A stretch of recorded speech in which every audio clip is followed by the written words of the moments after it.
Salut, c'est Greg, absolument ravi de te retrouver pour cette nouvelle vidéo. Aujourd'hui, je vais parler de comment on peut définir un prix de revente d'un bien quand on est marchand de biens. Donc tu le sais, marchand de biens, l'activité, c'est on prend un bien, on le découpe et on le revend, que ce soit terrain, bâti, appartement, maison, ainsi de suite.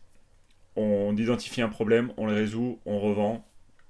On fait de la division, on fait la découpe d'immeubles, on fait de la découpe de terrain. Et donc, en fait, quand on achète un bien, on le découpe. Et donc, il y a bien un moment, il faut obligatoirement revendre.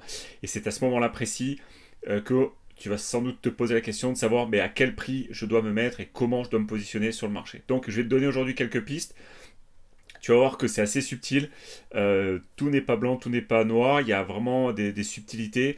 Ça va dépendre du contexte. Déjà en premier lieu, ça va dépendre de comment est le marché. Par exemple, là, tu vois, on est début mi-2023, à l'heure où je tourne cette vidéo, et les taux ont sérieusement augmenté depuis le début de l'année. Du coup, il y a des biens qui sont à vendre depuis un certain temps. Les acheteurs se raréfient parce que, comme les taux augmentent, du coup, le pouvoir d'achat des primo-excédents a considérablement diminué. Et du coup, en face, eh ben, il y a des biens qui ont du mal à se vendre. Donc ça, aujourd'hui, c'est la situation qu'on a sur le marché de l'immobilier. Elle va très certainement changer dans le futur. Mais déjà, c'est un premier indice. C'est-à-dire que quand tu vois comment est le marché, comment sont les taux, comment sont les volumes de vente, ça, c'est vraiment déjà, deuxième point, c'est aussi se tenir informé sur l'évolution du marché auprès de d'autres professionnels. Ça peut être d'autres marchands de biens, ça peut être d'autres agents immobiliers, ça peut être voilà, des gens de ton secteur qui font l'immobilier, qui vont te donner des tendances. Il ne faut pas hésiter à en appeler plusieurs, savoir un peu comment ça se passe. Moi, je le fais personnellement. J'hésite pas à appeler d'autres marchands de biens que je connais ou que j'ai déjà rencontré une fois ou deux. J'ai récupéré leurs coordonnées, on s'appelle. Bah, voilà, comment ça se passe tes reventes? T'en es où? Est-ce que ça marche? Est-ce que ça marche pas? Est-ce que tu as fait de marge? Pas de marge? Et donc, du coup, on a des retours terrain. Et ça, c'est extrêmement important. Déjà, on peut commencer par là, c'est d'avoir des retours concrets terrain, en plus de la data qu'on a disponible sur Internet, c'est-à-dire alors, je crois que c'est. Je mettrai un lien dans la description. Il y a l'Observatoire du crédit, du coup, ça permet de voir un peu les volumes de production de crédit aussi, savoir à quel taux on emprunte aujourd'hui, savoir sur quelle durée, et du coup voir un peu le pouvoir d'achat des gens qui seraient potentiellement intéressés par les biens qu'on va remettre à la vente. Donc la question de base aujourd'hui c'était de savoir à quel prix on revend et sur quoi on se base. Donc déjà je t'ai donné deux trois pistes. Déjà il faut se baser sur des professionnels de son secteur et ensuite il faut impérativement aller chercher de la data pure, brute. Mais ça ne suffit pas, ça ne suffit pas du tout puisque tu sais que les marchés évoluent dans le temps, donc il faut qu'on se fasse un arrêt sur... faut vraiment essayer de chercher à se faire un arrêt sur image sur le marché alors à l'instant T où tu vas commercialiser. Alors c'est difficile parce que par exemple si tu as des demandes d'urbanisme à purger, tu vas très certainement avoir plusieurs longs mois avant de pouvoir commercialiser, ou à moins que, bah voilà, par exemple, si tu fais du permis d'aménager, bah, tu peux pas commercialiser tout de suite. Si tu fais une demande préalable, bah, tu peux commercialiser, mais bon, tu vois, il y a toujours des délais entre ce que tu vas acheter, ce que tu vas revendre. Donc il faut vraiment faire attention à savoir à quel moment tu vas revendre pour justement réussir à justifier ton prix. Ok. Donc les autres pistes que tu peux explorer, donc toujours dans le rayon de la data, ça va être des sites comme Se Loger. Ça va être des sites comme Efficity. Efficity, j'aime bien. Je trouve que c'est assez proche de la réalité. Je trouve que c'est pas trop mal. J'aime bien utiliser. Tu as évidemment Le Bon Coin. Sur Le Bon Coin, tu peux évidemment aller regarder ce qui se vend dans ton secteur, sur la typologie de biens que tu as. Par exemple, si c'est une maison avec du terrain, tu vas pouvoir mettre la même superficie de terrain, voir à peu près comment ça se revend. Après, il ne faut pas hésiter à regarder les photos. Donc, quel est assez? Est-ce que c'est mieux que ce que tu vas proposer? Est-ce que c'est moins bien? Tu vois, il faut vraiment essayer de creuser un peu plus loin pour essayer de se faire une idée. Ensuite, tu peux utiliser aussi Meilleur Agent. Alors, meilleuragent.com, be careful, je te le dis sincèrement, je trouve que souvent les prix sont au-dessus des réalités. C'est-à-dire que par exemple, tu vas avoir un prix secteur affiché par Meilleur Agent à, je sais pas moi, 2000 € du mètre carré.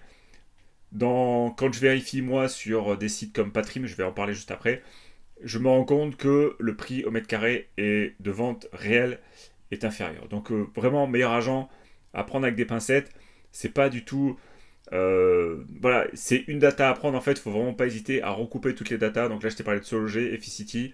Alors, regardez sur le bon coin ce qui se vend. Et le dernier, pour moi, le plus important, c'est Patrim. Donc, c'est quand tu vas sur ton impôts.gouv.fr et que tu vas dans ta partie, tu te connectes avec tes identifiants comme si tu allais pour remplir ta feuille d'impôt, en fait, pour consulter les impôts. Tu vois qu'à droite, il y a une partie qui s'appelle Autres. Et dans cette Autres, il y a une fonctionnalité recherche pour les biens immobiliers. Et donc, du coup, tu vas pouvoir faire une recherche de biens immobiliers euh, par date, donc sur plusieurs mois ou plusieurs années en arrière, sur la superficie du bien, sur le type de bien, et c'est vraiment des ventes. Alors, attention, parce que moi, je l'ai utilisé, j'ai réussi à le bloquer, donc il faut vraiment l'utiliser, on va dire, en mode amateur, c'est-à-dire qu'il ne faut pas l'utiliser 25 fois par jour. Moi, je l'ai fait et j'ai réussi à le bloquer.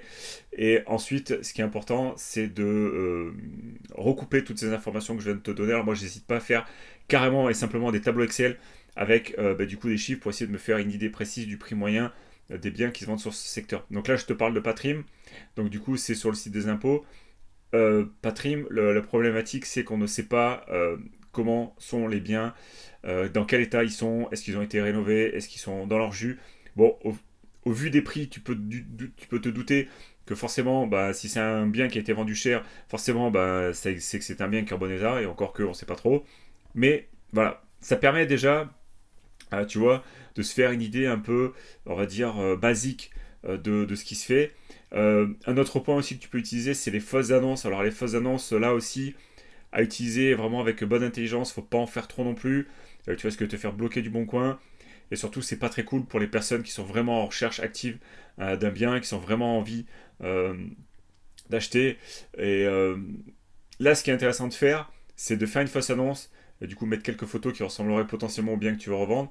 Euh, et ensuite, quand tu vas être en contact avec des gens, parce que dans la messagerie du Bon Coin, les gens vont venir te contacter, c'est de leur demander leur profil, quel type de gens, quel va être en face de toi le profil des acquéreurs. Est-ce qu'ils ont d'apport, pas d'apport, sur combien ils empruntent, sur quel secteur ils travaillent, quelle est leur activité. Alors bon, faut pas non plus leur demander un CV détaillé, mais déjà au moins échanger un peu avec eux, voir ce qu'ils peuvent, comment on peut améliorer un peu le produit pour le rendre encore plus, on va dire, plus fit, c'est-à-dire plus adapté à ce qu'ils veulent faire. Donc vraiment pour essayer de se rapprocher au maximum de l'acquéreur type et essayer de voir si au niveau prix on est bien placé ou pas.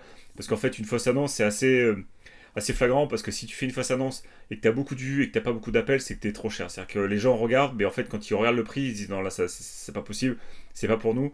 Ou vice versa, si tu as, je sais pas moi, 15, 20, 30 demandes dans la journée, là, tu peux te dire, bon, là, ça intéresse des gens, c'est plutôt intéressant, on est peut-être même, peut-être limite pas assez cher. Donc, du coup, ça permet un peu d'ajuster un peu la stratégie par rapport à ce que tu as pensé. Donc, ça permet de s'adapter un peu au marché parce que je vous rappelle une chose qui est extrêmement importante, et ça sera le dernier point de cette vidéo, c'est que nous ne sommes pas le marché. Tu as une propre idée du marché, donc toi, tu vas commercialiser un lot et tu vas te dire, là, je pense le revendre à tel prix, sauf que tu n'es pas le marché. Et la réalité du marché va faire que il y a des gens qui sont intéressés pour un certain prix et ce prix-là il est défini par la demande. Donc évidemment que s'il n'y a pas de demande, du coup il n'y a pas de prix. Mais s'il y a une forte demande, évidemment qu'il y a un prix. Donc typiquement les biens qui sont en littoral, ça part très très fort, très très vite parce que ça a une vraie connotation. Les gens sont vraiment très intéressés. Et par contre, si c'est des biens qui sont très bruyants à côté d'une autoroute, et ben forcément ça va intéresser moins les gens parce qu'on est, nous les humains, on est très attachés à la tranquillité, très, très attachés au calme. Et donc du coup ça va rentrer en ligne de compte. Donc tout ça, mis dans la balance, il faut faire un mix de tout ça pour essayer de définir un prix de vente. Mais ça ne suffit pas. Ça ne suffit pas pourquoi? Parce que là je t'ai dit, donc là ce sont des prix moyens que je t'annonce, mais nous comme on veut revendre et qu'on veut revendre vite et bien, le but du jeu c'est d'essayer de se placer en dessous du prix du marché. Parce que quand tu vas commercialiser, ce qui va se passer, c'est que comme si tu cherches à être au prix du marché, si tu cherches à être au prix des autres annonces qui sont sur le bon coin, ce qui va se passer, c'est que tu vas être noyé dans la masse et tu risques un peu d'être dilué. Et là, il y a un gros risque parce que tu n'auras pas potentiellement d'acquéreurs, tu n'auras pas particulièrement de gens qui sont intéressés par ton bien. Donc à partir de là, il faut vraiment, comme on dit, bien négocier, acheter très bien pour essayer de revendre très bien parce que les gens doivent vraiment, voilà, faut pas non plus griller, on appelle ça griller un bien sur le marché, c'est-à-dire qu'il ne faut pas le mettre à un prix trop haut et qui traîne pendant 6 mois et que les gens se lassent et que les gens se disent bon mais ce bien là il est trop cher, il y a forcément un problème, il y a forcément un hic, tu vois.